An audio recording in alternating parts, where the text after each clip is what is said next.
Welcome to OK Miniatures. I'm Kay, and today we're going to be making this ship into a shipwreck.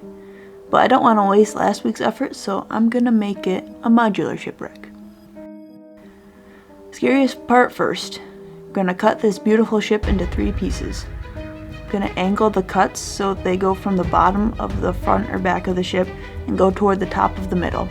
Doesn't matter exactly how long they are and what the angle is as long as you're happy with it. The angle will affect how the shipwreck looks though.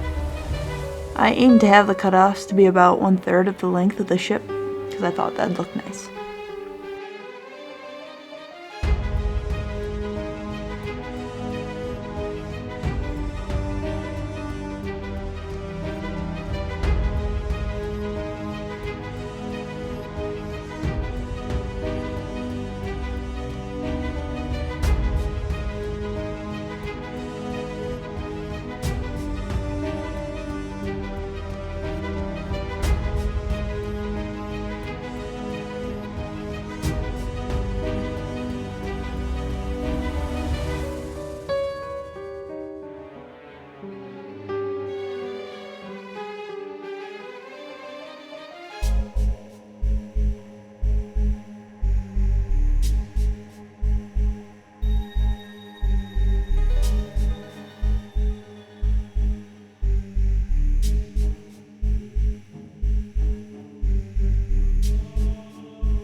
As is, after the cutting, there's a bit of curled foam that keeps the pieces from going together, so I just cleaned that up so that the 3 pieces would fit together nicely.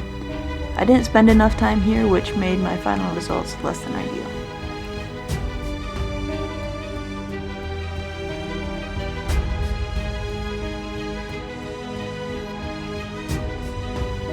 Next, I covered the newly exposed foam with Mod Podge to give it some durability. At this point, I noticed that the foam sides were unbending, so for the back piece I glued them onto the deck with some more Mod Podge. The front of the ship doesn't have any support to glue the pieces to, so I couldn't do that. Instead, when putting the ship into ship mode, I'll use pins to pull the sides into place.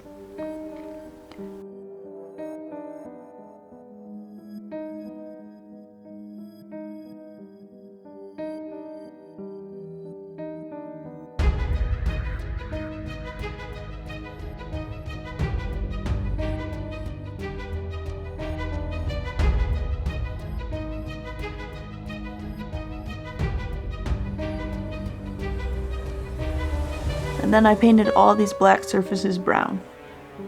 I didn't do any texturing or dry brushing on these surfaces since they shouldn't ever be visible.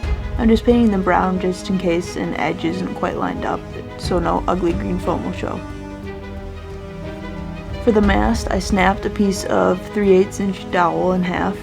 I would have liked it if the wood had splintered a bit more, but I don't know how to control that, so I worked with what I had. I slapped some brown paint on the mast and called it good since the sails would draw more attention to the mast anyway.